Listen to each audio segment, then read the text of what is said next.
Hey guys, how's it going? So today I wanted to go over a few things that I learned after having my Airbnb up in Sequoia National Park. And at the end, we'll get into how much money I've made over the past year with the property and expenses. So first off, I want to talk about dealing with cancellations. Right when I first got my Airbnb, there's a huge fire that ripped through Sequoia National Park and I thought I was doomed. So I had all these bookings about 2 months out, and I had everyone cancel for about 3 months straight.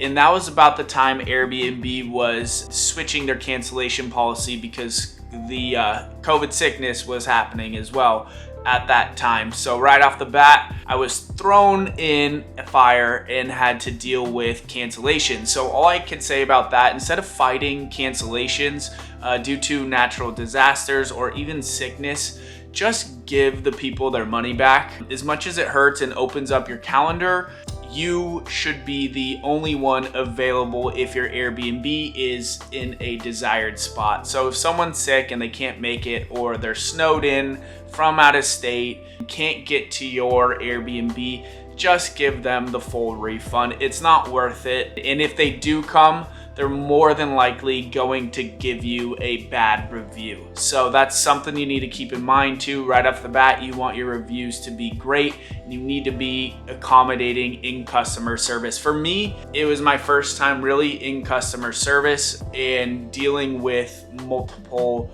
families, different personalities coming into my own house. So I learned a lot that way. So right off the bat, make sure you are being generous and not greedy with the cancellations. So another thing I learned is you can't predict natural disasters. As you see in this next slide, there was a fire ripping through Sequoia National Park, and we have the tallest tree in the world, and it's General Sherman. Thankfully, during that time, firemen were working 24 hours every single day to keep that tree safe, and so the national park could eventually reopen. So that's another thing, is making sure that you have reserves to cover your mortgage and other expenses while a natural disaster could happen. Doesn't matter if you're in Florida, California obviously more fires, you got tornadoes, whatever can come your way. Just be prepared, make sure you got a little bit in the bank. So I'd highly recommend you have at least 6 months in reserves at all time in your bank account. Going back to the natural disaster that happened, the fires up in Sequoia,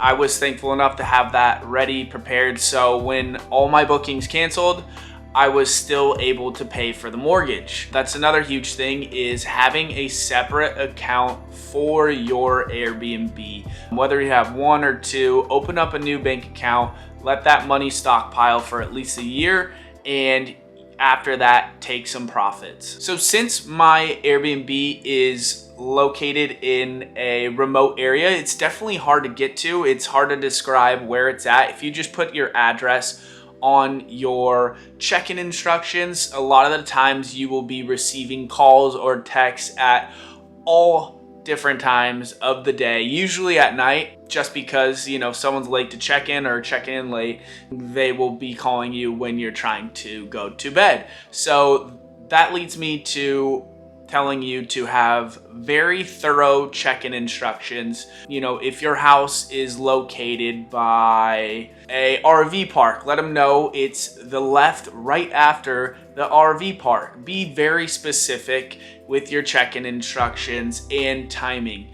So what I've done is I've created an automated message that sends to my guests check-in instructions and also house rules. So at the top it has where the house is located, detailed instructions, how to get there, where exactly it is, and letting them know that actually phone service is very bad once you get close to the house. So make sure that it's on your maps or you know where you're going throughout Sequoia. But with the check-in instructions, the house rules are there, letting guests know if they damage anything, if towels are ripped or stained, or if anything's missing from the house, letting them know what they will be charged and also what to do if there is an emergency in the local hospital. Obviously, call 911, all the good stuff there. So real quick, I will go over my check-in instructions. I won't read through the whole thing, but at the top it says where you're located, when driving down North Fork, where exactly the house is,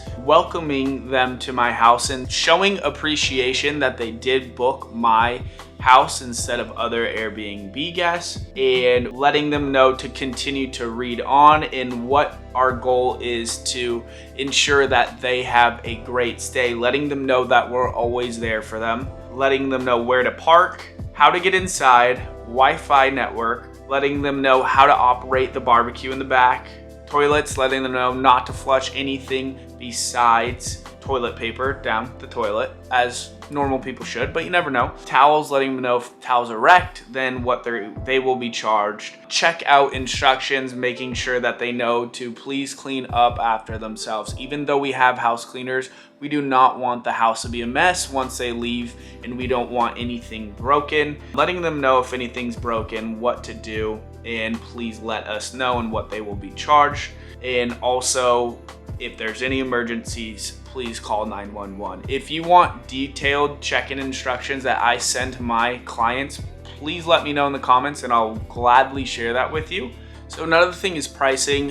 In the very beginning, I had Airbnb automated pricing on and I didn't adjust the values. So I probably had 3 weeks where I was very booked up, but those people got a huge discount because Airbnb decided to go all the way down to $120 per night. And I checked on other Airbnb hosts and they were charging at least $180 per night. So that's one thing you want to do right off the bat, is make sure that you have those levels set. So right now I have lowest at 180 per night and the highest at 280 per night, obviously depending on the season, so Airbnb can adjust it. I myself just rely on Airbnb adjusting those prices, but of course if you have one or two more Airbnbs, there's other platforms that I've heard of that have great pricing strategies and will keep you completely booked, but make sure that you aren't going too low in your nightly booking rate. This is super important because you don't want your revenue going down. You want to keep it up and you don't want to be the cheapest on the block because, right, you've dressed up your Airbnb, you've spent all that money getting all the nice furniture, making sure it's picture perfect. So might as well be charging top dollar when you can. So lastly, but most importantly, I want to go over cleaning, making sure you have cleaners that are reliable, trustworthy. If you're cleaning your Airbnb yourself, then making sure that you're doing an excellent job of cleaning, because the last thing you want to do is have guests check in and have a dirty place that they're staying at. And you will definitely have to refund their whole stay or at least half of the stay if you get someone in there to clean it. It's happened to me before. I have a great cleaning crew and they're top notch, but there are times that they have forgotten because they get so busy. They have so many Airbnbs to clean that mine wasn't clean. So you also always want to have a backup plan, whether it's a friend that has an Airbnb right by you. You guys communicate back and forth. If something goes wrong, you can switch the guests back and forth. It's inconvenient, but at least they have a clean place to stay. But having reliable cleaners is the greatest asset to your Airbnb business, and it will run smoothly if you have these cleaners that you can rely on. You want to make sure your cleaners are letting you know when you need more toilet paper, more soap, etc., etc., etc. If anything's broken in the house, they need to let you know and send you photos of anything that they see that might be different or you need to know. So you want to make sure that they're on the same page. I would highly recommend you're hiring a cleaning crew that only deals with Airbnbs, because they know what to look out for and they know when to notify you if you're running low on supplies. So that's number one to your business. I definitely learned that having a good cleaning crew is the success of my business. One thing, because we do have guests who check in, check out right before trash day. The one thing that I still am dealing with is making sure the trash cans get to the curb. I'm telling you guys, it's the biggest headache that I've had so far. And I don't know how to fix it. I don't want to pay a guest every time to take out the trash once a week, but I also don't want to disturb the guest to take out the trash once a week. It's literally rolling trash cans from the garage to the sidewalk and then having someone take it in. I can't figure it out. A lot of the times I have my cleaning crew do it, but they're not always there on Wednesdays when trash is supposed to be outside. So I've run into that issue. If you have any recommendations, leave it in the comments. Let me know what you guys are doing to make sure that your trash is going out, because my cleaners can't take a bunch of garbage with them in their cars and run it somewhere else every time. But yeah, that's kind of my journey so far. I'll get into the numbers real quick with you guys. I'll show you on my phone. There hasn't been too much headache, which is great. Again, I think the one thing I learned is making sure you have reserves and having a great cleaning crew. You never know what can happen if there's fires or if there's floods, etc., etc., etc. So just to give you guys some context, I purchased the house for around $300,000. It's probably worth around $400,000. And so far in 2022, booked earnings is $45,868. So going back to those fires, you can see on this graph in August when I first started my Airbnb, we were good, rocking and rolling. We were paid out $5,900. And then those fires came September, $1,600, October, $500. The whole park was closed down. November, $3,200. And then we started going on an uptrend. December, $3,900.